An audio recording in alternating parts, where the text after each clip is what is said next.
டேரிங்கான படம்னா, ஒரு ஃபுல் போதையில் ஒருத்தர் சிம்மாசனத்தில் உட்காந்துன்னு ஒரு போஸ்ட் கொடுக்கறது இருக்குது தெரியுமா? அதை வந்து போஸ்டராக வச்சுருக்காங்க. ஒரு பொண்ணு வந்து இன்டர்வல்லே ஒரு மாதிரி கண் கலங்கி எழுந்து போயிடுச்சுதுன்னா, இவர் இங்கே இருக்காருன்றதுக்காக சொல்கிறேன், நிஜமாவே நடந்ததை சொல்கிறேன். ஏன்னா அந்த பொண்ணுக்கு அவங்க அப்பா ஞாபகம் வந்துச்சு. ஐம் ஹியரிங் டைமில் எங்கள் அப்பா ஞாபகமாக இருக்குது அப்படின்னு சொல்லிட்டு கிளம்பி போயிட்டு, ஒரு பாலச்சந்தர் சார் உயிரோடு இருந்திருந்தாருன்னா இன்னைக்கு அந்த கிளைமேக்ஸை கண்டிப்பாக இவருக்காக ஒரு லெட்டர் எழுதியிருப்பார். அந்த மாதிரி ஒரு கிளைமேக்ஸ் வைக்க முடியும். இப்போ என் படம் நிறைய பேர் நல்லா இருக்குன்னு சொல்கிறாங்களே, ஆனால் அதில் எவ்வளோ தப்பு இருக்குன்னு எனக்கு மட்டும் தான் தெரியும். எனக்கும் எங்கள் டீமுக்கு மட்டும் தான் தெரியும். நம்ம பொட்டென்ஷியலுக்கு மீறி வர ஒரு ஒரு ஒரு அப்ரிசியேஷன் கூட நம்மளால் ஏற்றுக்க மனசு வராது. எனக்கு பர்சனலாக அப்படி இருக்குது. இப்போ சில பேர் இதை மாஸ்டர் பீஸ்லாம் சொல்கிறாங்க. எனக்குலாம் கூச்சமாக இருக்குது. ஏன் இப்போலாம் மாஸ்டர் பீஸுக்கான மரியாதை போச்சு எவ்வளோ அப்படின்ற மாதிரியான விஷயங்கள்லாம் இருக்குது.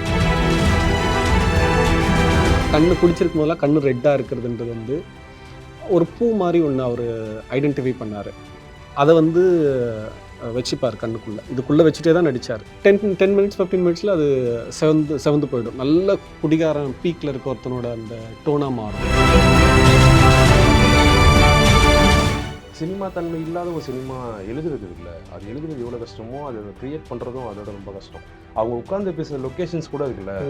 இப்போ ஒரு அழகான ஒரு ரொமான்டிக்காக ஒரு விஷயம் பேசுனாங்கன்னா நம்ம ஒரு மலைக்கிட்டையோ ஒரு அழகான ஒரு விஷயம், ஆனால் அந்த ஊரில் எது அழகுன்றது ஒன்று இருக்குல்ல. ஸோ அந்த ஒரு சினிமா தன்மை இல்லாமல் ஒரு சினிமா பண்ணுறது வந்து ரொம்ப ரொம்ப கஷ்டம். ஃபர்ஸ்ட் எபிசோடோட எண்டிலேயே கதையை முடிச்சிட்டாங்க அப்படின்னு தோணுச்சு எனக்கு. அதுக்கப்புறம் இந்த கதையை எப்படி எடுத்துகிட்டு போவாங்க அப்படின்னு பார்த்தா ஒரு எபிசோட்லேயும் வந்து கிட்டத்தட்ட ஒரு 6 எபிசோடும் உங்களை ஹோல்ட் பண்ண வச்சு 7வது எபிசோடில். ஃபில்ம்வேட் தமிழ் நேயர்களுக்கு வணக்கம். நானும் உங்கள் ரஞ்சித். ஒவ்வொரு வருஷமும் தமிழ் சினிமா புது கதைகளோட நிறைய திரைப்படங்களை கொடுத்துட்ருக்கு. அதுக்கு மிக முக்கியமான காரணம் அந்த திரைப்படங்களை உருவாக்கக்கூடிய இயக்குநர்கள் தான். இந்த வருஷமும் தமிழ் சினிமாவில் அப்படி நிறைய புது கதைகளோட புது கண்டென்ட்டோட வித்தியாசமான நிறைய திரைப்படங்கள் வந்தது. அதில் மிக முக்கியமான 3 இயக்குநர்கள் தான் இன்றைக்கி இந்த டிஸ்கஷனில் கிட்டத்தட்ட ரவுண்ட் டேபிள் மாதிரி பிளான் பண்ணோம். பட் ரொம்பவும் சுருங்கி 3 பேர் தான் இப்போதைக்கு அவங்க கூட இருக்காங்க. ஸோ அவங்ககிட்ட நிறைய விஷயங்கள் கேட்டு நம்ம தெரிஞ்சுக்க போகிறோம். இந்த வருஷம் அந்த படங்களை பற்றியும் தமிழ் சினிமா இந்த வருஷம் எப்படி இருந்துச்சு அப்படிங்கிறத பற்றியும். முதல்ல இயக்குனர் தினகரன் அவர்கள் பாட்டில் ராதா அப்படின்ற ஒரு திரைப்படம், நம்மளுடைய அன்றாட வாழ்க்கையில் இந்த குடி அப்படின்ற ஒரு விஷயம் வந்து இப்போதைக்கு நிறைய பேர் நம்ம பார்க்குறோம். அதை வந்து கிட்டத்தட்ட ஒரு குடும்பம் எப்படி பாதிக்கப்படுது அப்படிங்கிறத யதார்த்தமாக காண்பித்த இயக்குனர் தினகரன் அவர்கள் வணக்கம். அதே மாதிரி ஒரு த்ரில்லர் ஜானர், நம்ம நிறைய க்ரைம் த்ரில்லர்லாம் பார்த்துருக்கோம். ஒரு கொலை நடக்கும், அது எப்படி இன்வெஸ்டிகேஷன் பண்ணுறாங்க அப்படின்றத ரொம்ப சீரியஸான ஜானர் தான் நம்ம நிறைய படங்கள் பார்த்துருக்கோம். ஆனால் அதையே ஒரு நகைச்சுவையாக ஒரு சட்டையராக சொன்ன இயக்குனர் பாலாஜி வேணுகோபால் குமார் சம்பவம் திரைப்படம் மூலமாக வணக்கம். வணக்கம். இந்த வருடத்துடைய இறுதியில் மிக முக்கியமான ஒரு சீரிஸ் ரிலீஸ் ஆயிருக்கு. சீரிஸ் இந்த வருஷம் வந்தது கொஞ்சம் கம்மியாக தான் வந்தது. அதில் பேசுபொருளானது இப்போ இந்த டிசம்பரில் ரிலீஸ் ஆன குற்றம் புரிந்தவன் சீரிஸ் தான். ஒரு மிகவும் த்ரில்லராக தமிழ் சினிமாவில் இந்த வருஷம் வந்ததில் one of the best series அப்படின்னு பேர் எடுக்க காரணமான இயக்குனர் செல்வமணி அவர்கள் வணக்கம். வணக்கம். ஸோ 3 பேருக்கும் வணக்கம். ஒரு லாங் இன்ட்ரோ கொடுத்துட்டேன். எப்படி இருக்கீங்க 3 பேரும்? நல்லா இருக்கீங்க. நல்லா இருக்கும். ஸோ வாழ்த்துக்கள் 3 பேர்த்துக்குமே. ஏன்னா 3 பேருடைய கண்டென்ட்டுமே பேசப்பட்ட ஒரு மிக முக்கியமான கண்டென்ட். வந்து காமனாகவே ஆரம்பிக்கிறேன். இந்த 2025 தமிழ் சினிமாவுக்கு எப்படி இருந்துச்சு நீங்கள் நினைக்கிறீங்க? உங்களுடைய பார்வையில் தமிழ் சினிமா பற்றி சொல்லுங்கள். இந்த வருஷம் யாருக்குன்றது முக்கியம்? ரசிகருக்கா, தயாரிப்பாளருக்கா, இல்லை இயக்குனருக்கா? இல்லை இயக்குனருக்கு உங்களுடைய பார்வையிலேருந்து உங்கள் விஷயம்லேருந்து சொல்லுங்கள். இயக்குனருக்கு என்னை பொறுத்த வரைக்கும் இந்த வருஷம் வந்த படங்களுடைய, நான் டு பிகின் வித் குடும்பஸ்தன்லேருந்து நான் சொல்கிறேன். ஓகே, ஏன்னா இந்த 2025 ஆரம்பமே நமக்கு ஒரு மிகப்பெரிய சர்ப்ரைஸை கொடுத்துச்சு. பொங்கலுக்கு வந்த படங்களுடைய இது திடீர்னு பார்த்தா மதகஜராஜா இத்தனை வருஷம் கழிச்சு, ஒரு 12 வருஷம் கழிச்சு ஒரு படம் வந்து பெருசாக கொண்டாடப்பட்டு, அதுக்கப்புறம் குடும்பஸ்தன் ஓட ஆரம்பிச்சு. ஸோ என்னென்னா இந்த குறைந்த பட்ஜெட்டில் பண்ணுற படங்களுக்கு திருப்பி ஒரு பெரிய மரியாதை கிடைக்குதுன்னு டூரிஸ்ட் ஃபேமிலி. ஸோ இந்த மாதிரி படங்கள்லாம் வரும்போது ஒரு மிகப்பெரிய நம்பிக்கையை வந்து நிறைய படைப்பாளிகளுக்கு அது கொடுக்குது அப்படின்றது தான் உண்மை. ஸோ தயாரிப்பாளர்கள் இந்த மாதிரி படங்களை விரும்பி ப்ரொடியூஸ் பண்ணுறதுக்கான ஒரு ஸ்பேஸ் அதை க்ரியேட் பண்ணி கொடுத்துச்சுன்னு நான் ரொம்ப ஸ்ட்ராங்காக நம்புகிறேன். ஏன்னா இப்போ ஆஸ் வி டாக், இப்போ அண்டர் ப்ரொடக்ஷனில் இருக்கக்கூடிய சில படங்களும் வந்து இந்த மாதிரி ஒரு மீடியம் மிட் சைஸ் பட்ஜெட்டில் இருக்கிற படங்கள், நல்ல கதையம்சம் இருக்கிற நல்ல ட்ராமா இருக்கக்கூடிய படங்களை வந்து மக்கள் விரும்புகிறாங்க அப்படின்றத ரொம்ப ஸ்ட்ராங் அண்ட் ஸ்ட்ரெயிட் ஃபார்வர்டாக சொன்ன வருஷமாக நான் 2025 ஃபஸ்ட்டு பார்க்குறேன்.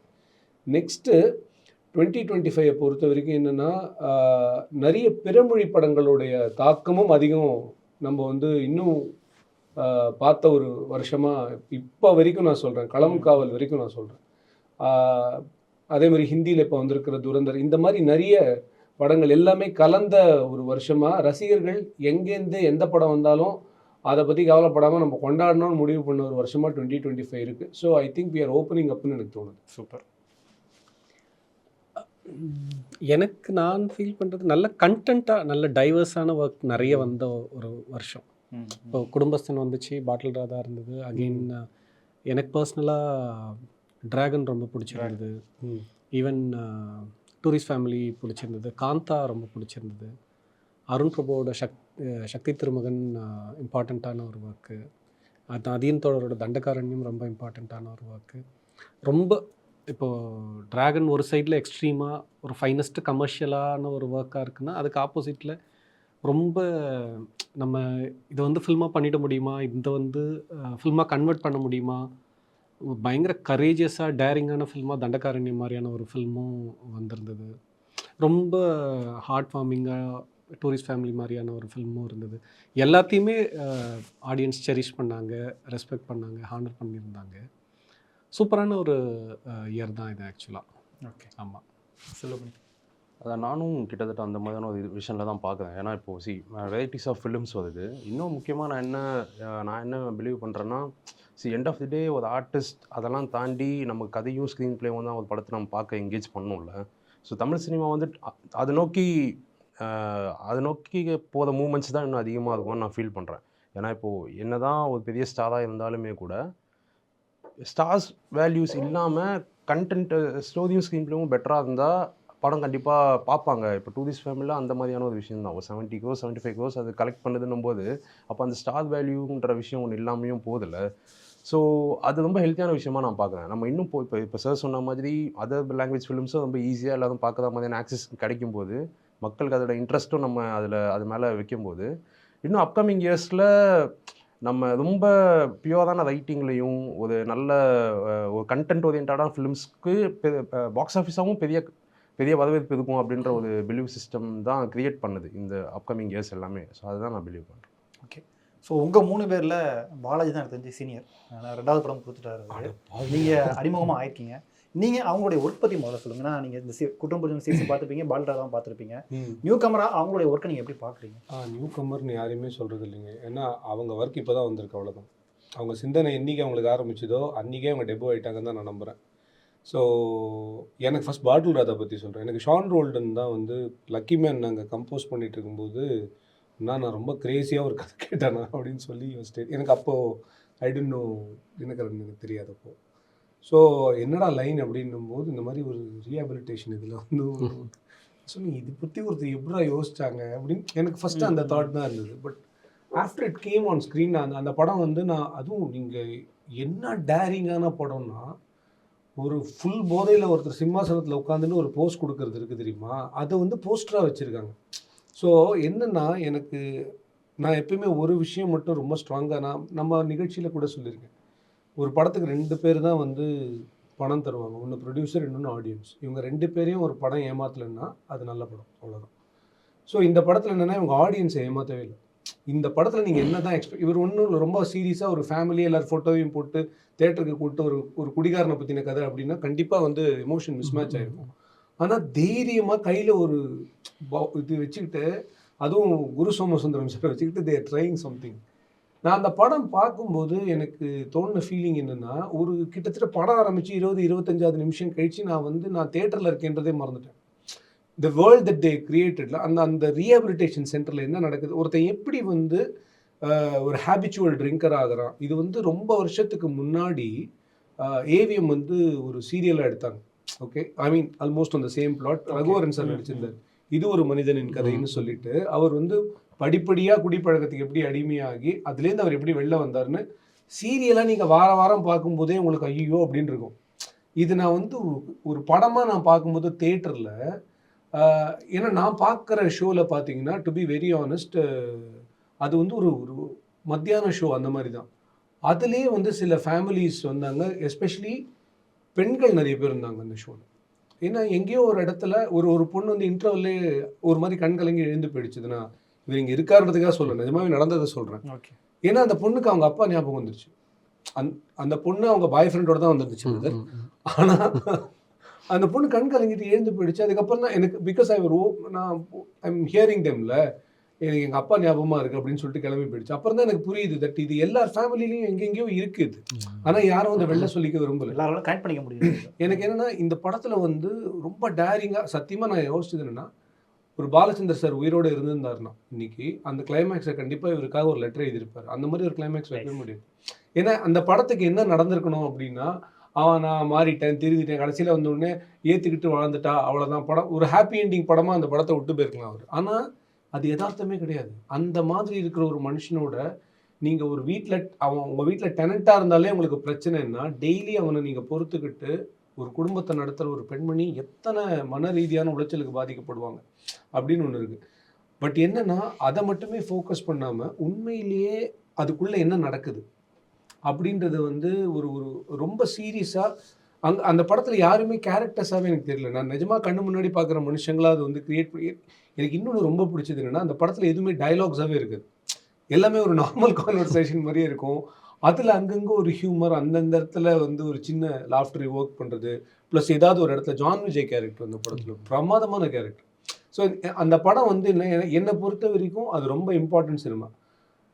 இப்போ இதே ரொம்ப ஃப்ராங்காக சொல்ல போனால், இந்த படத்தை பாட்டில் ராதா மலையாளத்தில் யாராவது எடுத்து இப்போ தமிழில் நம்ம பார்த்துருந்தோம்னா நம்ம எல்லாரும் வாட் ஆஃப் ஃபிலிம் ப்ரோ, அந்த டேரக்டர்லாம் பாருங்க அப்படின்னு பேசியிருப்போம். அது பாவம் ஒரு சாந்த சொருபியாக அவங்க உட்காந்துட்டு இருக்காரு இல்லையா, அதனால நம்ம விட்டுட்டோம். சரியா? எனக்கு என்னென்னா இன்னொன்று இல்லை, ஒரு ஜட்ஜ்மெண்டலாகவே அந்த படத்தை பார்க்குறாங்க நிறைய பேர். ஒரு குடிகாரம் பற்றின படம்பா எதுக்குப்பா இப்போ நம்ம பார்க்கணும், ரியல் லைஃப்பில் எத்தனை பேரை பார்த்துருக்கோம் இது பண்ணணும். பட் அதுக்கு பின்னாடி அந்த படம் எடுத்ததுக்கு ரீசன்னா, நீ இந்த மாதிரி போய் மாட்டிக்காத, இப்படி ஒருத்தர் இருந்தான்னா அவனோட லைஃப் இங்கே தான் கொண்டு போய் முடியுது, இதை புரிஞ்சுக்கோன்னு சப்கான்ஷியஸ்லி அடுத்த ஜெனரேஷனுக்கு சொல்கிற ரொம்ப முக்கியமான படைப்பாக நான் அதை பார்க்குறேன். அண்ட் இவர் என்ன படம் வேணால் எடுத்துருக்கலாம், ஆனால் ஃபஸ்ட்டு படமாக அந்த படத்தை எடுக்கிறதுக்கு நிஜமாக சமுதாயத்து மேலே ஒரு மிகப்பெரிய அக்கறை இருக்கிற ஒரு மனுஷனால தான் அதை பண்ண முடியும். அதனால் நான் இந்த நிகழ்ச்சி மூலமாக நான் அவரை ஃபஸ்ட்டு பாராட்டுறேன். அடுத்தது தம்பி. இவர் வந்து என்னன்னா குற்றம் புரிந்த இந்த ஷோவோட ப்ரொடியூசர்ஸ் எனக்கு ரொம்ப க்ளோஸ் ஃப்ரெண்டு. ஹரி சார், ஆரபிலாம் ரொம்ப க்ளோஸ் ஃப்ரெண்ட் எனக்கு. ஸோ இதை பற்றின ஒரு ஒரு விஷயம் வெளில வந்தது, நல்லா இருக்குது பாருங்கள் அப்படின்னு சொல்லிட்டு. எனக்கு என்னென்னா நான் அப்படியே ஸ்லோவாக பார்க்க ஆரம்பித்தேன். ஃபஸ்ட் எபிசோடோட எண்டிலேயே கதையை முடிச்சிட்டாங்க அப்படின்னு தோணுச்சு எனக்கு. அதுக்கப்புறம் இந்த கதையை எப்படி எடுத்துகிட்டு போவாங்க அப்படின்னு பார்த்தா, ஒரு எபிசோட்லேயும் வந்து தேவர் அந்த ஒரு பல்சேட்டிங்காக ஒரு விஷயத்தை வந்து கொண்டு போகிறதுன்றது இருக்குது தெரியுமா. இது வந்து எப்படின்னா, அந்த வெப் சீரிஸ்க்குன்னு ஒரு கிராமர் இருக்குது சரியா. அந்த டீட்டெயில் தேவையில்லாத டீட்டெயிலும் கொடுக்கக்கூடாது, அளவுக்கு அதிகமாக டீட்டெயிலும் கொடுக்கக்கூடாது. ஏன்னா அளவுக்கு அதிகமாக டீட்டெயில் நம்ம ஊரில் எல்லாருக்குமே எதுக்குமே டைம் இல்லை, உடனே லேக் ப்ரோ அப்படின்றவாங்க. ஏன்னா மிச்சம் நிறைய வேலை அவங்களுக்குலாம் இருக்குது. அதனால் இதை பார்க்கும்போது சின்னதாக எக்ஸ்ட்ராவாக ஒரு ரியாக்ஷன் கட் பண்ணால் கூட அந்த இடத்துல லேக் ஆகிடுச்சு ப்ரோ அப்படின்றவாங்க. அதையெல்லாம் மீறி கிட்டத்தட்ட ஒரு 6 எபிசோடும் உங்களை ஹோல்ட் பண்ண வச்சு 7வது எபிசோடில் இது வரைக்கும் நீ பார்த்தது கதையே இல்லைடா, இப்போ தான் ஒரு கதை அப்படின்னு பக்குன்னு ஆயிடுச்சு எனக்கு ஒரு செகண்ட். அண்ட் என்னென்னா இந்த கதையோட பெரிய வலிமை என்ன அப்படின்னா, என்னை பொறுத்த வரைக்கும் பசுபதி சார் மாதிரி, லக்ஷ்மி பிரியா மாதிரி, விதார்த் மாதிரி இருக்கிற ஆர்டிஸ்ட் எல்லாரையுமே ஒரு நேர்கோட்டில் கொண்டு வந்து ஒரு நல்ல காஸ்டிங் பண்ணுறதுன்றது இந்த கதையில் பெரிய ப்ளஸ். ஸோ எனக்கு தெரிஞ்சு இப்போ இதே மறுபடியும் சொல்கிறேன், இதே வெப் சீரிஸ் ஹிந்தியில் வந்திருந்ததுன்னு வச்சுக்கோங்க, what a bro, what a show bro அப்படின்னு இன்றைக்கி வந்து சக்ஸஸ் கொண்டாடி இருப்பாங்க. எனக்கு என்னென்னா அதையெல்லாம் தாண்டி தான் இவங்கெல்லாம் இந்த மாதிரி ஒரு ப்ராடக்ட் எடுக்கிறாங்க அப்படின்றது தான் எனக்கு அந்த கட்ஸ் தான் லீட் டு க்ளோரி. ஓகே, ஏன்னா இன்றைக்கி இப்படி உட்காந்து பேசிகிட்டு இருக்கிற 2 பேர் கூட நான் இங்கே இருக்கேன்ல, எனக்கு என்னோடய ஃப்யூச்சர் என்னன்னு தெரியாது ரஞ்சித். நான் இங்கே யாருக்குமே தெரியாது, டெக்னிக்கலி எங்கள் ஃப்யூச்சர் என்னன்னு தெரியாது. ஆனால் ஒரு நல்ல விஷயத்தை தான் பண்ண போகிறோன்றதுல மட்டும், என்ன நடந்தாலும் நல்ல விஷயத்துலேருந்து நம்மளோட படைப்பில் நேர்மை இருக்கணும்னு நம்புகிறோம் இல்லையா. அந்த நேர்மை இருக்குல்ல, அது இங்கேருந்து இன்னும் அடுத்த ஃபியூ இயர்ஸில் மிகப்பெரிய படைப்பு இவர்கிட்டேருந்து வரும்னு நான் எதிர்பார்க்குறேன். ஓகே, ஸோ அட்லீஸ்ட் இந்த நிகழ்ச்சி மூலமாக நான் அவரை மீட் பண்ணதுக்கு ஐ எம் வெரி ஹாப்பி. ஆக்சுவலாக இவர் சொல்கிற விஷயத்தை நீங்கள் ஏற்றுக்கிறீங்களா? ஏன்னா மலையாளத்தில் வந்தால் கொண்டாடி இருப்பாங்களா மேபி பாட்டில் ராதாவை? இல்லை, நான் அந்த மாதிரி பார்க்கல. எனக்கு நான் இன்னும் என்ன பண்ணியிருக்கணுன்றது அந்த படம் வந்ததுக்கப்புறம் ரைட்டிங்காக நம்ம எந்த லேண்ட்ஸ்கேப்பில் இருக்கோம், நம்ம ஆடியன்ஸ் யார், அதுதான் நம்மளோட ஒரே கிவன் ரியாலிட்டி. அதுக்கு நான் இன்னும் பெட்டராக என்ன பண்ணியிருக்கணும் இன் டேர்ம்ஸ் ஆஃப் ரைட்டிங்கு, அதுதான் திரும்ப திரும்ப நான் ரிஃப்ளெக்ட் பண்ணிக்கிட்டு இருந்தேன். அதை வந்து இப்போ எழுதுகிற ஒர்க்கில் நான் அப்ளை பண்ணுறேன்.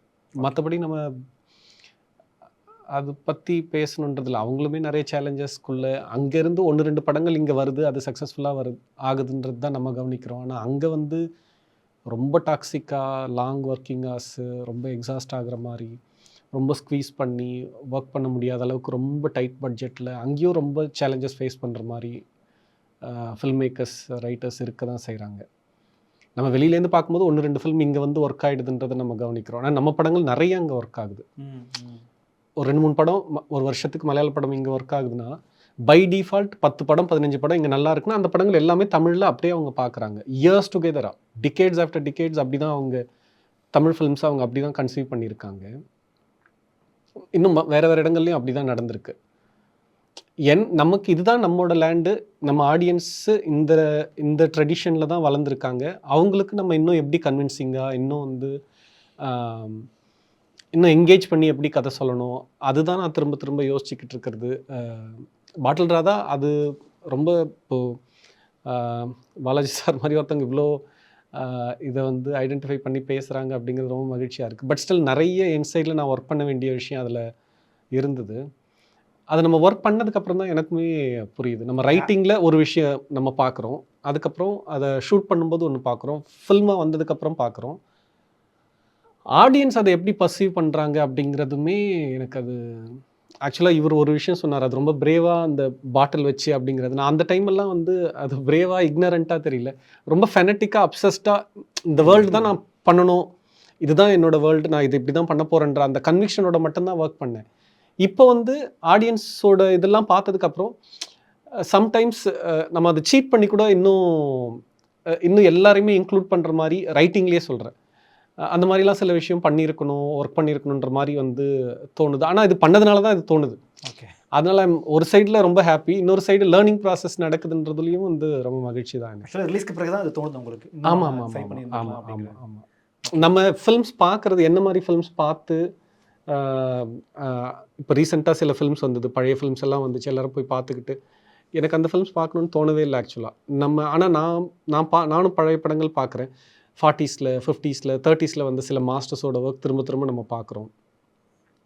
இன்னமும் பிரமிப்பாக தான் இருக்குது. இப்போது ஜான் ஹியூஸ்டன் ஒரு ஃபில்ம் மேக்கர், அவர் நிறைய டைம் கேள்விப்பட்டு கிராஸ் பண்ணி போயிருந்தோம். ஆனால் ரீசெண்டாக ஒரு 20 டேஸ் முன்னாடி அவரோட மிஸ்ஃபிட்ஸ்னு ஒரு படம் பார்த்தேன் நான். மேர்லின் மன்ரோ இறக்கிறதுக்கு முன்னாடி பண்ணியிருக்காங்க அந்த படம். அப்போ அதுக்கு ஐயோ இந்த மாதிரி ஒரு ஃபில்ம் மேக்கரு அவன் வந்து 40ஸ்ல இப்படி ஒரு படம் பண்ணிட்டான்ல அப்படிங்கிற மாதிரி ரொம்ப பிரமிப்பாக இருந்தது. இப்படியான ஃபில்ம்ஸ் பார்த்து தான் நமக்கு ரொம்ப ஹையஸ்ட்டு சினிமாவோட பீக்குன்னு இந்த மாதிரி ஃபில்ம்ஸ் தானே நம்ம அட்மையர் பண்ணுறோம். அந்த ஃபஸ்ட் ஃபில்ம் பண்ணும்போது அப்படி தான் மைண்ட் இருந்தது. இப்படி இப்போது சார் சொன்ன மாதிரி அந்த கிளைமேக்ஸு, அப்படி ஒரு கிளைமேக்ஸ் நம்ம பண்ணிடணுன்றது, ஒரு ரெயினில் சைலண்ட்டாக அப்படி தான் இருந்தது. இப்போது கொஞ்சம் கொஞ்சமாக நம்ம லேண்ட்ஸ்கேப்புக்கு ஏற்ற மாதிரி இன்னும் கொஞ்சம் லவுடாக, இன்னும் கொஞ்சம் நம்மளோட இண்டிவிஜுவாலிட்டியை லூஸ் பண்ணாமல் as well as இன்னும் வைடரான ஆடியன்ஸை ரீச் பண்ணுற மாதிரியும் ஒர்க் பண்ணணுன்ற ஒரு தாட் ப்ராசஸ் இருக்குது. மேபி நம்மளே அறியாமலே நம்ம பார்த்த படங்களுடைய தாக்கம் அப்படி கூட. ஆமாம் ஆமாம் ஆமாம். ஓகே, ஆக்சுவலாக இதே விஷயம் உங்களுக்கும் பொருந்துமா? நீங்கள் சீரிஸ் ரிலீஸ் பண்ண பிறகு இது கரெக்ஷன் எதுவும் பண்ணியிருக்கலாம்? இல்லை, அது எல்லா கிரியேட்டர்ஸ்க்குமே எப்போவுமே அதுக்கும் நினைக்கிறேன். அந்த ஒரு பர்சனல் சாட்டிஸ்ஃபேக்ஷன் வந்து எந்த கிரியேட்டருக்குமே கிடைக்காதுன்னு தான் நான் பிலீவ் பண்ணுறேன். இப்போ எனக்கு சார் வந்து நான் ஒரு ஆர்டிஸ்ட்டாக பார்த்துருக்கோம், நிறைய இடங்களில் பார்த்துருக்கோம். பட் அதுக்குள்ள ஒரு ஃபிலிம் மேக்கரும் இருக்காங்கன்னும் போதில் அதெல்லாம் இன்ஸ்பைரிங்காக இருக்குது பயங்கரமாக. மல்டி டாஸ்கிங் பண்ணுறது இருக்குல்ல, எனக்கு அதெல்லாம் வருமானு தெரில. ஸோ அந்த மாதிரி சொல்கிறேன். பாட்டில் வர வேணாம், பண்ணுறதே நல்லா இருக்கு, அதை பண்ணு, அதை வச்சுக்கிட்டு நான் படுற பாடு கொஞ்சம் நெஞ்சல். பாட்டில் ராதா வந்து ரொம்ப ரொம்ப முக்கியமான ஃபிலிமாக நான் பார்க்குறேன். ஏன்னா சினிமா தன்மை இல்லாத ஒரு சினிமா எழுதுறது இருக்குல்ல, அது எழுதுறது எவ்வளோ கஷ்டமோ அதை க்ரியேட் பண்ணுறதும் அதோட ரொம்ப கஷ்டம். ஸோ நீங்கள் பாட்டில் ராதாவில் வர கேரக்டர்ஸ், அவங்க சார் சொன்ன மாதிரி அவங்க பேசுகிற டைலாக்ஸாக இருக்கட்டும், அவங்க உட்காந்து பேசுகிற லொக்கேஷன்ஸ் கூட இருக்குல்ல. இப்போ ஒரு அழகான ஒரு ரொமான்டிக்காக ஒரு விஷயம் பேசுனாங்கன்னா நம்ம ஒரு மலைக்கிட்டையோ ஒரு அழகான ஒரு விஷயம், ஆனால் அந்த ஊரில் எது அழகுன்றது ஒன்று இருக்குல்ல. ஸோ அந்த ஒரு சினிமா தன்மை இல்லாமல் ஒரு சினிமா பண்ணுறது வந்து ரொம்ப ரொம்ப கஷ்டம். ஆனால் அதுதான் ரொம்ப இந்த ஆர்ட்டோட ரொம்ப நெருக்கமான இடத்துல இருக்கும்னு நான் ஃபீல் பண்ணுறேன். இப்போ நம்ம நிறைய ஈரானியன் ஃபிலிம்ஸ்லாம் பார்க்குறோம், அவங்கெல்லாம் ஒரு ஆக்சுவல் வீட்டுக்குள்ளே இருக்கிற மாதிரி இருக்கும். அதே மாதிரி நான் என்ன பிலீவ் பண்ணுவேன்னா, every Iranian film is a political ஃபிலிமாக தான் நான் பார்ப்பேன். பாட்டில் ராதா ஒரு பொலிட்டிக்கல் ஃபிலிம் தான். நம்ம டைரெக்டாக பாலிடிக்ஸ் பேசலனாலுமே கூட அது அதே மாதிரி அந்த மாதிரியான ஒரு கிளைமேக்ஸாக இருக்கட்டும், ஒரு ஃபிலிமுக்காக இது ஸ்டேஜ் பண்ணியிருக்காங்கன்னு தெரியாமல் நம்ம அதை கேப்சர் பண்ணுறது இருக்குல்ல, அது ரொம்ப கஷ்டம். ஆக்சுவலாக நீங்கள் எழுதும்போது பண்ணுறது ரொம்ப கஷ்டம், அதை மேக் பண்ணும்போது ரொம்ப கஷ்டம். So yeah. அதே மாதிரி இப்போ நீங்கள் கேட்ட எல்லா கிரியேட்டர்ஸ்க்குமே அப்படி தான். இப்போ என் படம் நிறைய பேர் நல்லா இருக்குன்னு சொல்கிறாங்களே, ஆனால் அதில் எவ்வளோ தப்பு இருக்குன்னு எனக்கு மட்டும் தான் தெரியும், எனக்கும் எங்கள் டீமுக்கு மட்டும் தான் தெரியும். ஸோ நம்ம நம்ம நம்ம பொட்டென்ஷியலுக்கு மீறி வர ஒரு ஒரு ஒரு அப்ரிசியேஷன் கூட நம்மளால் ஏற்றுக்க மனசு வராது.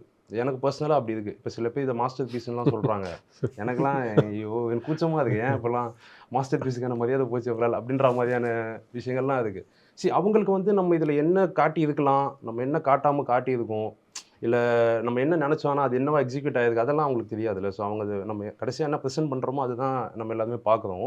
பட் நீங்கள் அந்த கிரியேட்டர்ஸ் கிட்ட போய் கேட்டால் தான் தெரியும் அது எவ்வளோ ஃப்ளாடான ஒரு கிரியேஷனுங்கிறது, எவ்வளோ தப்பு இதில் இருக்குது, நம்ம எவ்வளோ சரி பண்ணியிருக்கணும் அப்படிங்கிறதெல்லாம் அந்தந்த டைரக்டர்ஸ் கிட்டயோ ரைட்டர்ஸ் கிட்டையும் கேட்டால் தான் அது புரியும் நான் நினைக்கிறேன். எனக்கும் அந்த ஃபீலிங்லாம் இருக்குது. ஓகே, ஆக்சுவலாக 2 படத்தை பற்றி பேசியாச்சு. குமார் சம்பவம் பற்றி யாரும் நம்ம 2 பேர் தான் இல்லை, பார்த்து எனக்கு போய் ஆக்சுவலாக பார்க்கவே இல்லையே. எனக்கு உண்மையாகவே நான் ரொம்ப அஷேம்டாக இருக்குது. அவர் பாட்டில் தான் பார்த்துருக்காரு, இவர் எங்கள் 2 ஒர்க்கும் பார்த்துருக்காரு. எனக்கு கொஞ்சம் எழுதுகிற நெருக்கடியில் இருந்தேன் நான். எதுவுமே எனக்கு என்ன நெருக்கடி, யார் கத்தியில கன் வச்சு எழுதியே ஆகணும்னு சொன்னாங்களா? இல்ல குமார சம்பவம் நீங்க பார்க்க முடியாததுக்கு ரொம்ப முக்கியமான காரணம், அந்த படம் ரிலீஸ் ஆன டைம் வந்து ரொம்ப நெருக்கடியான டைமில் ரிலீஸ் ஆகிடுச்சு அது. ஸோ அதனால் அது ஒரு புதுமுக நடிகர் அப்படின்றதுனால நிறைய திரையரங்குகளில் அதை கொண்டு போய் சேர்க்க முடியல. பட் என்னதான் இருந்தாலும் அந்த படத்துக்கான ஒரு ரெஸ்பான்ஸ் வாஸ் குட். ஏன்னா நான் I don't want to name a director, but ரொம்ப பெரிய டைரக்டர் ஒருத்தர், எனக்கே தெரியாமல் ரோஹிணி தியேட்டரில் நைட்டு 12 மணி ஷோ போய் குமார சம்பவம் பார்த்துட்டு நான் அவங்க படம் பார்த்தேன்னு என்கிட்ட ஏர்போர்ட்டில் சொல்கிறாரு. நான் பெங்களூர் போயிருந்த போது ஏர்போர்ட்டில் அந்த படம் எனக்கு ரொம்ப பிடிச்சிருந்துங்க, செம்ம ஃபன்னுங்க. எனக்கா நம்ம பார்த்து வியக்கிற ஒரு இயக்குனர் நம்மளை பற்றி இப்படி பேசுகிறாரு அப்படின்றது இருக்குல்ல. நான் ஏன் காரணம் கருதி அவர் பேர் சொல்லலை அப்படின்னா, இப்போ நான் அவர் மட்டும்தான் இப்படி இருக்கார் அப்படின்னு சொல்கிற மாதிரி ஆகிடும். அந்த மாதிரி இருக்கக்கூடாது. இப்போ குற்றம் புரிந்தவனே இல்லை, இதனுடைய சக்ஸஸ் இதை விட இன்னும் 10 டைம்ஸ் ஜாஸ்தி ஆகணும்னு தான் என்னோட ஆசை. ஏன்னா அப்போ தான் இந்த மாதிரியான கிரியேட்டர்ஸ் நிறைய பேர் வருவாங்க. ஏன்னா அந்த ரொம்ப டேரிங்கான கதை, அதை நீங்கள் கதையாக சொல்லி புரிய வைக்கவே முடியுங்க. அந்த மாதிரி ஒரு கிளைமேக்ஸில் ஒரு கதை, இவங்க 2 பேர்லேயும் ஆக்சுவலி இவங்க குமார சம்பவம் பார்த்தா நானும் ஒரு கிளைமேக்ஸ் ஸ்பெஷலிஸ்ட்ன்றது அவங்களுக்கு தெரியும். ஓகே, அது பார்க்கும்போது புரிஞ்சுக்கிட்டோம். ஆனால் என்ன விஷயம்னா அந்த 2 கிளைமேக்ஸும் பயங்கர டேரிங்கான கிளைமேக்ஸ்.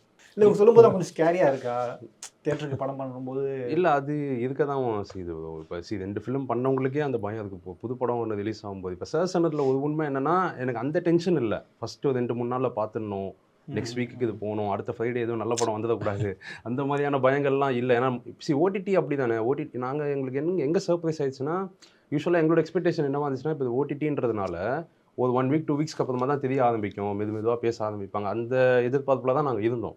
ஆனால் அது ரிலீஸ் ஆன அந்த நெக்ஸ்ட் டேலேருந்து நிறைய பேர் எனக்கு டெக்ஸ்ட் பண்ணது, அப்புறம் ட்விட்டரில் அதை பற்றி எக்ஸில் அதை பற்றி பேசுறது, அது எல்லாமே ரொம்ப சந்தோஷமான விஷயம் தான்.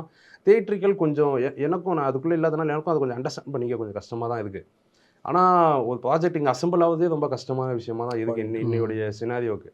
அது எங்கே யார் எப்படி என்னன்னு தெரில. இப்போ ஓடிடியில் நம்ம சில பேரை கன்வின்ஸ் பண்ணுற மாதிரி இருக்கும்போது, நீங்கள் இப்போ ஃபிலிமுக்கு ஒன்று பண்ணும்போது அதுக்கான ஆட்களையும் நம்ம கன்வின்ஸ் பண்ணுற மாதிரி ரைட்டிங்கில் கொஞ்சம் சேஞ்ச் பண்ணுற மாதிரி சுச்சுவேஷன்ஸ் வருதா, அதெல்லாம் இருக்க தான் செய்யுது. ஸோ கொஞ்சம் பயமாக தான் இருக்குது. ஓகே, பட் ஆனால் நீங்கள் ஓடிடிக்கு முன்னாடி தேட்டருக்கு தான் படம் பண்ணணும்னு ஒரு முடிவு வந்துருப்பீங்களா? ஆமாம், அது இப்போ எப்படி இருக்கு உங்களுக்கு? இல்லை அதான் அப்போது அப்போ நான் இந்த கண்டென்ட்டை மட்டும் தான் பிலீவ் பண்ணோம் நம்ம அப்போ அதில் பெரிய ஸ்டார் காஸ்டிங் இல்லை. ஸோ நம்ம அப்போ இனிஷியலாகவும் பசுபதி சார் தான் இருந்தாங்க. ஸோ சார் இப்போ நம்ம ஒரு பிலீஃப் ஒன்று இருக்குல்ல, இப்போ ஒரு ஆர்டிஸ்ட்டை போகணும்னா அவங்க கதைக்கு என்ன வேணுமோ அதை மட்டும், ஓகே இது நல்லா இருக்குது இதை பண்ணலாம் அப்படின்னு வரக்கூடிய ஆட்களாக இருக்காங்கல்ல. இப்போ என்னோட எல்லா ஸ்கிரிப்டும் அந்த மாதிரி அமையுமா நம்ம சொல்ல முடியாதுல்ல. ஸோ நான் அப்படி சொல்கிறேன். இப்போது இதுலேயே விதாத் சார் பார்த்தீங்கன்னா, அவர் ஹீரோயிக்காக ஒன்று பண்ணியிருக்கலாம், அவர் கேட்டிருக்கலாம் என்கிட்ட, ஏன் நான் இதை பண்ணலாமே அப்படின்னு அவர் சொல்லியிருக்கலாம். ஆனால் என்கிட்ட அவர் எதுவுமே சொல்லலை. ஸோ இந்த மாதிரியான இந்த கதைக்கு என்ன வேணுமோ அதை மட்டும் நம்ம பண்ணுவோன்ற ஆர்டிஸ்ட் வரும்போது நமக்கு அது இன்னும் ஈஸியாக இருக்கும். நான் ஃபீல் பண்ணுறேன், புரிஞ்சுக்கிற ஆர்டிஸ்ட் வரும்போது. இவர் கேஸ்லேயும் அதான் நடந்தது. பீட் குரு சார், ஜான் விஜய், சஞ்சனா, பாரி எல்லாருமே இல்லை, தேவர் த கேரக்டர்ஸ். லைக் அந்த மாதிரி யாராவது வந்தாங்கன்னா டேரக்டருக்கு that will be a very happy shooting. Forget about the production pressure. காலைல 9 மணிக்கு ஆரம்பித்தா 6:15 முடிக்கணும், அதெல்லாம் next. Okay, but I know that I am taking நான் என்ன மனசில் நினச்சனோ அதை விட 10 டைம்ஸ் பெட்டராக எடுக்கிறது வரும்போதெல்லாம் இல்லை. நம்ம சில இதெல்லாம் இப்போது ஐ டோன்ட் நோ வெதர் இது ஞாபகம் இருக்குமா தெரில, இவங்க லக்கி மேன் பார்த்தாங்களான்னு தெரில. அந்த படத்தில் ஒரே ஒரு சீன் நான் ஒரு எக்ஸாம்பிளுக்கு சொல்கிறேன். அந்த படத்தோட எல்லாம் முடிஞ்சு கிளைமேக்ஸில் ஒரு போலீஸில் சரணர் ஏற்றுக்காக போவார். அங்கே போகும்போது அவன் ஒய்ஃப் அவங்ககிட்ட, நான் அவங்க கூட இருந்திருந்தா அதை இப்படிலாம் நீ பண்ணியிருக்க மாட்டேல்ல முருகா அப்படின்னு சொல்லிட்டு அழுதுகிட்டே கேட்கும்போது நான் 2 லைன் எழுதியிருந்தேன். யோகி பாபு சொல்கிற மாதிரி அந்த 2 லைனுமே எனக்கு தெரிஞ்சு நான் ஜெனுவனாக தான் எழுதியிருந்தேன். அது நல்லா தான் இருந்தது. யோகி என்ன பண்ணார், அதை படிச்சுட்டு டார்லிங் நான் வேற ஒன்று பண்ணுறேன் பாரு அப்படின்னு சொல்லிட்டு ஷார்ட் வைக்கிறோம். ஒரு டயலாக் பேச போகிறாருன்னு நினைக்கிறேன். நடந்திருந்தா இப்படிலாம் நடந்திருக்கா இல்லை முருகா அப்படின்னு ஒன்று இப்படி பார்த்தாரு. கீழே பார்த்துட்டு என்ன பண்ணார், இப்படின்னு பண்ணிட்டு அப்படின்னு போயிட்டார். எனக்கு ஒரு செகண்டில் ஐ ஃபெல்ட் ஸோ ஸ்மால். ஏன்னா அந்த படம் ஃபுல்லாக அது ஆல்மோஸ்ட் நாங்கள் லாஸ்ட் ஷெட்யூலில் அந்த சீன் எடுக்கிறோம். அந்த மனுஷன் அவ்வளோ படத்தில் நடிக்கிறார் நடுவில். ஓகே, பட் இல்லை அந்த கதையை ஃபுல்லாக உள்வாங்கிட்ட ஒரு மனுஷனால தான் அதை பண்ணவே முடியும். அந்த இடத்துல நான் எதுக்கு டயலாக் வேணும்னு எழுதினேன்னு எனக்கு புரியல. சூப்பர்ல டைலாக் இல்லாமல் அதை நடத்தி கொண்டு போயிட்டார் அந்த சீனாவை.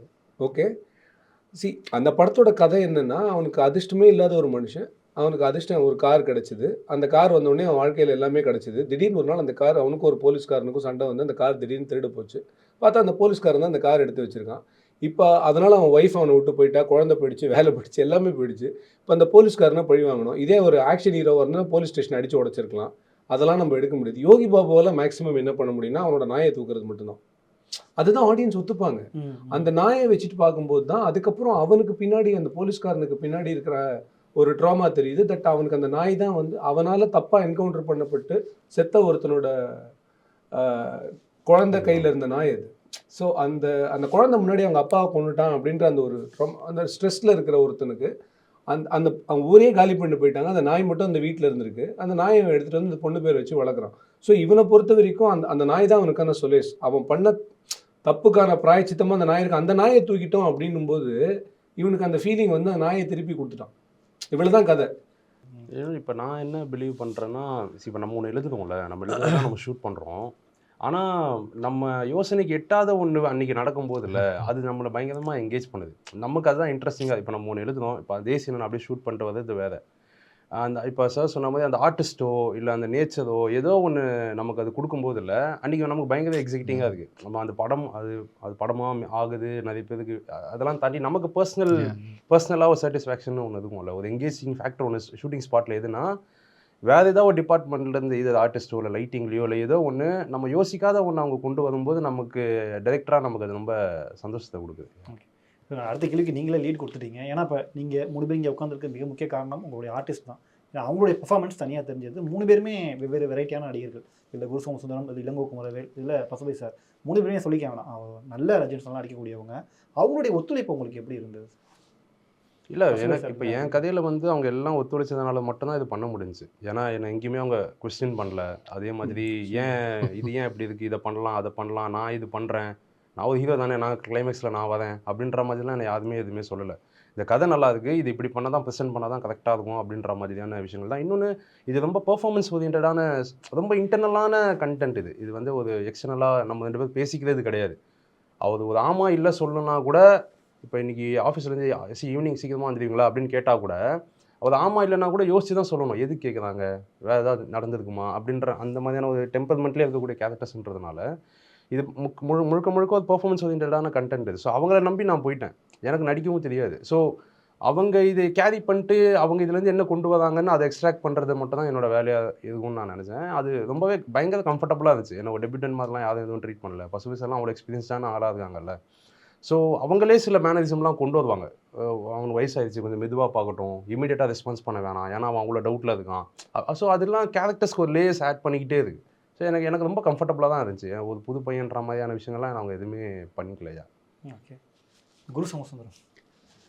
சோமனனோட இவர் சொன்ன மாதிரி தான் எனக்கு அவரோட அந்த இதுவுமே இருந்தது கிடையாது. ஆனால் ரிவர்ஸில் தான் இருந்தது. எனக்கு வந்து எக்ஸ்பீரியன்ஸ் லிமிட்டேஷன் இருந்தது இல்லை. நான் என்னென்னா ஒரு ஷார்ட்டை வந்து அந்த ஒரு லென்த்தை வந்து 2ஆக பிரேக் பண்ணி 3ஆக பிரேக் பண்ணி கூட போகலாம். எனக்கு அது வந்து அது ஒரு சிங்கிள் ஷார்ட்டாக அந்த ஸ்ட்ரெச் போயிடணும்னு நினச்சி அதே இது வந்து திரும்ப திரும்ப பண்ணும்போது அவங்க ஃபிசிக்கலாக ரொம்ப எக்ஸாஸ்ட் ஆவாங்க. ஆனாலும் அவர் வந்து நான் என்ன யோசிக்கிறேனோ சரி அந்த ஃபீலுக்குள்ளவே போகலாம் அப்படின்னு சொல்லிட்டு அவர் அதுக்கு ஒர்க் பண்ணி கொடுப்பாரு. விழுந்து அடி வாங்குறதா இருக்கட்டும், ஏரியில் விழுந்து கிடக்கிறதுலாம் ரொம்ப ஜுரம் அவருக்கு, நல்லா கொதிக்குது, ஆனாலுமே அந்த தண்ணியில் விழுந்து அது சூப்பராக அந்த ஃபீவரில் அந்த இது அவர் ஒர்க் பண்ணி கொடுத்ததெல்லாம் வந்து அதெல்லாம் இருக்குது. அகெயின் வந்து எனக்கு அவர்கிட்ட நான் படம் பண்ணி இப்போ வந்து ரொம்ப பிரமிப்பாக பார்க்குறது அப்படிங்கிறது, உண்மையாக சொல்கிறதுனா நான் கம்யூனிகேட் பண்ணதுங்கிறது ஒரு கதை, அந்த அந்த சீனு, அதோட எமோஷன் கரெக்டாக கோர் எமோஷன் என்ன கம்யூனிகேட் ஆகுதுன்றது மட்டும்தான் என்னோட கான்சன்ட்ரேஷன் இருந்தது. பர்ஃபார்மன்ஸ்குள்ளே இருக்க நுவான்சஸ் வந்து அது வந்து அவர் போய்கிட்டே இருப்பார். அதுக்குள்ளே இருக்க டீட்டெயில் வந்து அவர் பர்சனல் ரெஸ்பான்சிபிலிட்டியாக எடுத்துக்கிட்டாங்க. சில இடம் ரொம்ப வைல்டாக அவேவாக போகிறது மட்டும்தான் நான் பார்த்துக்கிட்டேன். அது அப்படி போகக்கூடாதுன்றது. ஆனால் இன்டர்னலாக டீட்டெயில் இருக்கு இல்லைங்களா, அது வந்து இப்போ கண்ணு குடிச்சிருக்கும் போதெல்லாம் கண்ணு ரெட்டாக இருக்கிறதுன்றது வந்து ஒரு பூ மாதிரி ஒன்று அவர் ஐடென்டிஃபை பண்ணார். அதை வந்து வச்சுப்பார் கண்ணுக்குள்ளே. இதுக்குள்ளே வச்சுட்டே தான் நடித்தார். அது போட்டால் 10 மினிட்ஸில் வந்து 2 கண்ணுலையும் வைப்பாங்க. சின்ன பூ மாதிரி இருக்கும். அந்த உறுத்துறது இனிஷியலாக ஒரு 2-3 டேஸ்க்கு அப்புறம் அது போயிடும் போல் இருக்குது. 10 மினிட்ஸ் 15 மினிட்ஸில் அது செவந்து போயிடும். நல்ல குடிகாரன் பீக்கில் இருக்க ஒருத்தனோட அந்த டோனாக மாறும். அது எடுத்த உடனே 15-20 மினிட்ஸில் நார்மல் ஆகும். அது இல்லாத சீன்னா அதுக்கேற்ற மாதிரி அவர் மாறுவார். அந்த விஷயம் அப்படியே பண்ணுவார். இன்னொன்று வந்து அவங்களோட ஃப்ளாஷ்பேக் சீன் வந்து எனக்கு பயமாகவே இருந்துகிட்டு இருந்தது. அவங்க சஞ்சனா சோமண்ணை ஷேவ் மட்டும்தான் பண்ண முடிஞ்சுது. ஃபிசிக்கலாக அவ்வளோ லாங் கேப் எடுத்து அவரை டோன் டவுன் பண்ண முடியல. நம்ம கண்டினியூவாக பண்ணுறோம். அந்த இடத்துல வந்து ஏஜ், இந்த சின்ன பொண்ணு இவர் வந்து ஏஜாக இருக்காங்கன்ற மாதிரி டிஃப்ரென்ஸ் தெரிஞ்சிடக்கூடாதுன்றதுல வந்து முடிஞ்சவரெல்லாம் அது யோசிச்சுக்கிட்டே இருந்தேன். அவர் எக்ஸ்பிரஷனில் ரொம்ப பியூட்டிஃபுல்லாக அதை வந்து டிஃப்ரென்ஸ் தெரியாத அளவுக்கு அதை இது பண்ணிட்டார். அவங்க ஒரு பேர்ன்ற மாதிரி கன்வின்ஸ் பண்ணுறது இருக்குல்ல. இந்த கதையிலேருந்து ஒரு 10 வருஷம் 12 வருஷத்துக்கு முன்னாடி நடக்கிற ஒரு எபிசோடு, அந்த ஒரு சின்ன எபிசோடு, இந்த ஏரிக்குள்ள அதை அவர் கேரி பண்ணார். அதெல்லாமே நீங்கள் போயிட்டு இந்த எக்ஸ்பிரஷன் இப்படிங்கிறதெல்லாம் நம்ம டிரெக்டராக நான் சொல்லலை. அது அவங்க அதுக்குள்ளவே இருந்து அதை எப்படி அது என்ன பண்ணாருன்னா கொஞ்சம் இப்படி வச்சுப்பார். அந்த இந்த ஸ்கின்னை வந்து லைட்டாக இழுத்துக்கிட்டே ஒரு மாதிரி, ஆனால் எஃபர்ட்லெஸ்ஸாகவும் ஒரு இதை கேரி பண்ண ஒரு விஷயம் பண்ணாங்க. குட்டி குட்டி நியூவான்சஸை எங்கேயுமே வச்சுக்கிட்டே இருப்பாங்க. சுற்றி இருக்க ஆக்டர்ஸ்க்கு வந்து சப்போர்ட் பண்ணார். தொடர்ந்து அவங்களுக்கு வந்து என்ன பண்ணலாம், அவங்களுக்கு கொலாபரேட் பண்ணுறது, அவங்களுக்கு கொஞ்சம் நல்ல ஸ்பேஸ் கொடுத்து இப்படி பண்ணுங்க, அந்த மாதிரி விஷயமும் அவர் இது பண்ணாங்க. எனக்கு ஆக்சுவலாக லேர்னிங் தான் அவரோட இருக்கட்டும், ஜானண்ணாவோட ஒர்க் பண்ணதாக இருக்கட்டும். பாரிலாம் வந்து அது இன்னொரு எக்ஸ்ட்ரீம். பாரியோட ஒர்க்கெல்லாம் நீங்கள் ப்ரோ இளங்கோ குமரவேல் எனக்கு நிறைய இருக்குல்ல, நிறைய பேர் இருக்காங்க. குமரவேல் நான் ஃபஸ்ட் அந்த கேரக்டர் பண்ண மாட்டேன்ட்டார். ஏன் பண்ண மாட்டேன்ட்டார் அப்படின்னா, என்னடா எப்போ பாரு என்ன போராளியாகவே காமிச்சுன்னு என்னை பார்த்தா அவங்களுக்கு அப்படியேடா தெரியுது, நான் பண்ண மாட்டேன்ட்டான்ட்டார். அப்புறம் என்ன பண்ணுறதுன்னு தெரியல. ஒரு வாரம் கழிச்சு அவரே வந்து டேசி நானே பண்ணுறவா அப்படின்னு சொல்லிட்டு. ஆனால் ஒன்று எனக்கு கொஞ்சம் you should show me properly அப்படின்னு. சரிண்ணா ஃபஸ்ட் வந்து ஒரே ஒரு ஷார்ட் அவர்களுக்கு டெஸ்ட் ஒன்று பண்ணி ஷார்ட் வச்சோடனே அவர் தெரிஞ்சிச்சு, ஓகே அவன் கரெக்டாக எடுத்துருவான் அப்படின்னு. ஏன்னா நான் அவர் கூட ஏற்கனவே ஒர்க் பண்ணியிருக்கேன், அந்த நம்பிக்கையெல்லாம் இருந்தது எப்பவுமே. அப்புறம் இந்த வே இப்போ குமரவேல் நான் கிட்டலாம் எப்படி அப்படின்னா, right from the word go கேரக்டராகவே இருப்பார். திடீர்னு உள்ளே போயிட்டுலாம் அவருக்குலாம் வேணாம். அந்த moment is on the shot is a character. So அது ரொம்ப ஈஸியாக அதை பண்ணுவார் அவர். சிலதெல்லாம் வந்து நான் டைலாக்ஸாக எழுதும் போதே என்ன ஆயிடுச்சுன்னா, ஒரு ஸ்டேஜுக்கு அப்புறம் நான் என்னென்னா, அவர் நடிக்கிறத பார்த்து நான் டைலாக்ஸை கம்மி பண்ண ஆரம்பிச்சிட்டாரு. Whatever he says should be one காஸ்பல்ன்ற மாதிரி எனக்கு அதுதான் எனக்கு அவருடைய கேரக்டரில் இருந்தது. ஸோ அதனால தான் வந்து அவருக்கு அந்த படத்தில் எனக்கு ரொம்ப பிடிச்ச டைலாக் என்னென்னா, பாதிக்கப்பட்டவன் சிந்திக்க ஆரம்பித்தா அது பேர் தான் புரட்சி, யாருமே பாதிக்கப்படக்கூடாதுன்னு என்றைக்கு நினைக்கிறோமோ அது பேர் தான் வளர்ச்சி, என்னோட நோக்கம் வளர்ச்சி மட்டும்தான். இதுதான் அவரோட கேரக்டர். ஸோ இது என்னென்னா, அவர் கேரக்டர் முடியும் போது இந்த லைன் வரும் படத்தில், அந்த படத்தில் அப்படி வரும். ஸோ எனக்கு அது அவர் சொல்லும்போது அது ரொம்ப கரெக்டாக இருக்கணும் அப்படின்னு தோணுச்சு. ஸோ அதே மாதிரி எனக்கு அந்த படத்தில் ஒர்க் பண்ணதில் இன்னொரு பெரிய அட்வான்டேஜ் என்னென்னா, ஜிஎம் குமார் சார் கூட ஒர்க் பண்ணது. அவர் அத்தனை படம் பாக்யராஜ் சாரோட ஒர்க் பண்ணது, பெரிய ரைட்டர் அவர் திடீர்னு அவரோட அசோசியேட்டு அவரே பெரிய டைரக்டராக இருந்திருக்கு. அறுவடை நாளில் அவர் டைரக்ட் பண்ண படம் தான். அவர் வந்து கடைசி நிமிஷத்தில் காசு பண்ணுறோம், ஏன்னா வேற ஒரு நடிகர் நடிக்க வேண்டியது, அதை சொல்லி தான் அவரால் வர முடியலன்ட்டு அவர் தாத்தா ரோல் சார் தப்பாக நினச்சிக்காதீங்க நான் வரேன்ப்பா அப்படின்ட்டார். சரி ஓகே, ஷூட்டிங்க்கு வரோம், நம்ம எப்படி ஷூட்டிங் எடுப்போம் தான் தெரியும் சார். நான் ப்ராம்ப்ட் தான் பண்ணுவேன் அப்படின்னா, அவ்வளோலாம் பெருசாலாம் இருக்காது சார், 2 லைன் 3 லைன் 4 வேர்ட்ஸ் தான் சார் இருக்கும். போகிறேன் வரேன் இப்போ வந்து நின்று சார் அந்த சைடில் உட்காருங்க சார், ஓகே நெக்ஸ்ட்டு அப்படி இப்படி போயிட்டே இருக்கு. அவர் ஃபஸ்ட்டு ஒரு ஹாஃப் டே புரியவே இல்லை, இவன் நிஜமாவே படம் எடுக்கிறான் இல்லை என்னை வச்சு காமெடி பண்ணுறான். ஒரு மறுநாள் என்ன பண்ணார், என்னை தனியாக கூப்பிட்டு ஹேவிங் ஸ்மோக், யாரா நீ வரேன் நிற்க சொல்கிற, அங்கே பாருன்ற இங்கே பாரு, எனக்கு கதையும் தெரியாது ஒன்றும் தெரியாது, நான் பாட்டுக்கு நீ சொல்கிறதெல்லாம் பண்ணிட்டு இருக்கேன், யார்கிட்ட நீ அசிஸ்டண்ட்டாக இருக்க? யார்கிட்டையுமே அசிஸ்டண்ட்டாக இருந்ததில்லை சார், செல்ஃப் தாட். அதனால தான் உருப்படியாக இருக்கேன்னு நினைக்கிறேன் அப்படின்னு. ஆனால் என்னென்னா after he saw the film he said like he was like mind blowing ஃபிலிம்டா, எப்படி இந்த எனக்கு கதையே தெரியாது, இப்போ நான் பார்க்கும்போது தான் தெரியுது. நான் படம் ஃபுல்லாக எல்லா கேரக்டர்ஸும் வந்துடுவாங்க, படம் ஃபுல்லாக எல்லாருமே இருப்பாங்க, ஆனால் எல்லாருமே பாதியில் செத்துருவாங்க, அது வேற ஒரு பயங்கரமான மாட்டுறாரு. ஸோ எப்படி நீ இது எழுதினேன் சார்? நான் சொல்லிட்டா, இது ஒரு பெரிய கம்பசூத்திரம்லாம் கிடையாது சார், நீங்கள்லாம் பண்ணதை நாங்கள் வேறு மாதிரி சரி இப்படி இருந்தால் எப்படி இருக்கும் அப்படின்னு யோசிச்ச படம் தான் இது. ஒன்றும் பெரிய விஷயம் கிடையாது. A for apple B for ball கதை தான் இது. ஆனால் என்னென்னா அதுக்கப்புறம் பாலசரவணன் கூட ஒர்க் பண்ணது, வினோத் சாகர் கூட. ஏன்னா பாலசரவணன் வந்து அப்போ நிறைய படங்கள் வந்து இப்போவும் சொல்கிறேன். ஸோ பாலாவோட ஒரு ஒரு இம்பெக்கபிள் டைமிங் ஒன்று இருக்குது. அவனு பாலாவுக்கு ஒரு அப்பாவித்தனமான ஃபேஸ் ஒன்று இருக்கும். அந்த ஃபேஸில் நீங்கள் காமெடியாகவும் பண்ண முடியும், ஒரு சீரியஸ் கண்டென்ட்டையும் சொல்ல முடியும். அதனால தான் லப்பர் பந்தில் அவர் அந்த நான்லாம் உனக்கு தம்பி மாதிரி தான், ஆனால் தம்பி இல்லைன்னு சொல்லி ஏன் தேட்டர் கிளாப் அடித்தாங்கன்னா பாலாவால் அதை பண்ண முடியும். ஒரு சில காமெடி நடிகர்கள் மட்டும்தான் எமோஷ்னலாக நடிக்கும்போது கை தட்டணும்னு உங்களுக்கு தோணும். பாலாவுக்கு அந்த எபிலிட்டி ஜாஸ்தி. அதே மாதிரி வினோத் சாகர் தான் இருக்கிறதுலே அவுட் ஆஃப் த பாக்ஸ். ஏன்னா அவர் ராட்சசன் இருக்கிறதுலே பெரிய சைக்கோவாக நடிச்சு தொலைச்சிட்டா. அப்படி ரொம்ப க்ளோஸ் ஃப்ரெண்ட் எனக்கு. இப்போ அவனை வச்சு காமெடி பண்ணும், அது ஒத்துக்கணும். அவனை பார்த்தாலே எல்லாரும் சைக்கோன்னு குழந்தைங்கள்லாம் அவனை பார்த்து சைக்கோ மாமான்றாங்கடா, எனக்கு பயமாக இருக்குது. அந்த மாதிரி இருக்கிற ஒரு கேரக்டர். ஸோ வினோதை வச்சு என்ன பண்ண போகிறோம்னா, but he gave me that space to work. So இந்த மாதிரி இந்த படத்தில் அதே மாதிரி சிவா அரவிந்த் பார்த்தா டாக்டரில் பார்த்தா அது பயங்கர காமெடி ப்ரோ. டாக்டரில் கிளின்னு ஒருத்தர் வருவார், அவரை நான் ஒரு சும்மா ஏதோ ஒரு ஷூட்டிங்கில் பார்த்தா நான் தான் சார் கிளி அப்படின்னு பார்த்தா இவ்வளோ அழகாக இருக்கீங்க, உங்களை போய் இப்படி அப்படின்னு ஒன்று எனக்கு இப்படி பண்ணால் உங்களுக்கு புரியுன்னு சொல்லிட்டு பல்லெல்லாம் வச்சு காமிக்கிறாரு. ஓ இனிமேல் உங்களுக்கு சப்பானி யாராவது கூப்பிட்டா சப்புன்னு அரைஞ்சிருங்க அப்படின்னு சொல்லிட்டு ஒன்று நான் அழகாக காட்டுறேன்னு சொல்லிட்டு அவர் ஒரு போலீஸ் கேரக்டரில் எடுத்து போட்டு. சரி அந்த படத்தில் எல்லாமே ட்ரை தான். எனி ஆக்டர் ஃபார் தட் மெண்ட். குமரன் அவ்வளோ நல்ல ஆக்டர் இருக்கும், என்னோட ஸ்கிரிப்டில் இருக்கிற ஃபுல் ஸ்டாப் வரைக்கும் அவனுக்கு தெரியும், அவ்வளோ ஸ்ட்ராங் அவன். அண்ட் குமரனுக்கு காமெடி சூப்பராக வரும். பட் எல்லாரும் சுற்றி இருக்கிறவங்களாம் காமெடி பண்ணும்போது அவன் சும்மா இருக்கணும். அவனுக்கு டான்ஸ் நல்லா வரும் சார், நான் நல்லா டான்ஸ் ஆடுவேன் சார், இந்த படத்தில் அது இல்லை, நல்லா காமெடி வரும், அந்த படத்தில் உனக்கு கிடையாது, அப்புறம் எதுக்கு நான் இந்த படம் பண்ணணும்னு ஒருத்தன் கேட்கணும்ல சார், அதை கூட கேட்காம வந்து நடிச்சுட்டான். ஸோ எனக்கு for me the film making process was good. But என்னென்னா எனக்கு இப்போ இவங்கெல்லாம் இந்த படத்தில் தானே எக்ஸ்பீரியன்ஸ் பண்ணாங்க. நான் முதல்ல யோகி பாபுன்னு ஒருத்தர் கூட ஒரு படம் ஒர்க் பண்ணிட்டேன். ஸோ எனக்கு வந்து I know how this diametrics work. So அதனால ஒரு ஆர்டிஸ்டோட ஸ்பேஸில் இருக்குது. ஏன்னா நான் 35 படம் நடிச்சிட்டேன் சரியா. என்ன கடைசி வரைக்கும் இந்த நான் எதனால் படம் நடிக்கலைன்னா, நான் இங்கே ஒரு கார்பரேட் வில்லன் அப்படின்னு சொல்லிட்டு ஒரு 4 ரோல் வந்தது. எப்பயுமே கார்பரேட் வில்லனாக காட்டுறது முதல் தப்பு. ரெண்டாவது என்னதான்டா நீங்கள் வில்லனாகவே காட்டுறீங்களா, அது ஏன் என்ன மாதிரி ஒருத்தவங்க கிராமத்தில் இல்லையா, எனக்கு அதை சொல்லுங்க அப்படின்ற லெவலுக்கு மீசையெல்லாம் வச்சுலாம் கூட காமிச்சேன், யாரும் ஒத்துக்க மாட்டேன். அப்புறம் சரி ஓகே டைம் காஸ்ட்லாம் பண்ண வேண்டாம், இதுக்கப்புறம் நம்மளே ஒன்று பண்ணுவோம், நம்ம சில பேரை உருவாக்குவோன்னு சொல்லிட்டு தான் நான் டைரெக்ஷனுக்கு வந்தது. பட் இப்போவும் சில ஃப்ரெண்ட்ஸ் கூப்பிட்டாங்கன்னா நான் போய் நடிப்பேன், அது ஃபார் ஹாப்பினஸ். அது என்னென்னா என்னை எக்ஸைட் பண்ணணும், இந்த ஷூட்டிங் போனோம் அப்படின்னு கூப்பிட்டுருந்தாங்கன்னா, இப்போ பாட்டில் ராதாலாம் கூப்பிட்டுருந்தாருன்னா ஓடி போயிருப்பேன் நான். ஏன்னா அந்த அந்த படத்தில் இருக்கிற அந்த வேர்ல்டில் இருக்கிற கேரக்டர் நான் பார்த்ததே கிடையாது, எனக்கே புதுசாக இருக்கும் பண்ணுறது. பட் திருப்பி நம்மளை ஒரே மாதிரி காமிச்சிருக்கேன், ரொம்ப கடமை தவறாத அப்படின்னு ஒன்று காவல் அதிகாரியா, நீங்கள் கடமை தவறாமல் வேறு எவனுமே இருந்தது இல்லையா, எனக்கு புரியல, என்ன எப்போ பாரு இப்படியே தான் கூப்பிட்டுருக்கோம். So for me it is different. இப்போ என்னென்னா இவர் வாழாத ஒரு விஷயத்த, இவர் பார்க்காத ஒரு விஷயத்த இவரால் ஒரு விஷயத்த கிரியேட் பண்ண முடியுதில்ல.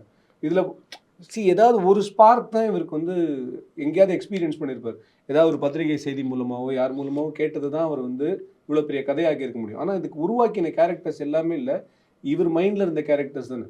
ஆமாம், அந்த மாதிரி தான் அவருக்கும். அதுல இருந்து அத்தனையுமே வந்து எல்லா குடிகாரனும் இவருன்னு நம்ம சொல்ல வர முடியாது. ஆனா ஒவ்வொருத்தரோட குணாதிசயம் நான் எல்லா மாதிரியும் குடிச்சிருக்கேன் சார்.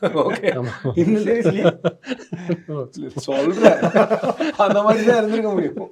ஆனா என்னன்னா இதெல்லாம் நல்லா இருக்கும் அப்படின்னு நம்ம ஒன்று கிரியேட் பண்றது இருக்குல்ல. ஸோ நிறைய ஆக்டர்ஸ் கூட ஒர்க் பண்ணும்போது அதுதான் பெருசப்பு. எனக்கு என்ன பெரிய ப்ளஸ்னா சார், இது இந்த மேடையில் கண்டிப்பாக சொல்லணும், குமார சம்பவமுக்கு ஒரு ஸ்பெஷல் ஸ்க்ரீனிங் போட்டபோது குரு சார் வந்திருந்தார். ஓகே, அவர் என் கையை பிடிச்சிட்டு சொன்னார், இது ஒரு அது அவர் சொன்னார், ஊரில் வந்து குளத்துல வந்து ஏதோ ஒரு பெரிய மலர்கள்லாம் வரும், அதெல்லாம் இல்லாமல் கூட கோடை காலத்தில் வந்து சின்ன சின்ன மலர்களும் வரும், அதுதான் அந்த ஊர் அழகாக, ரொம்ப அழகாக சொன்னார் அவர்.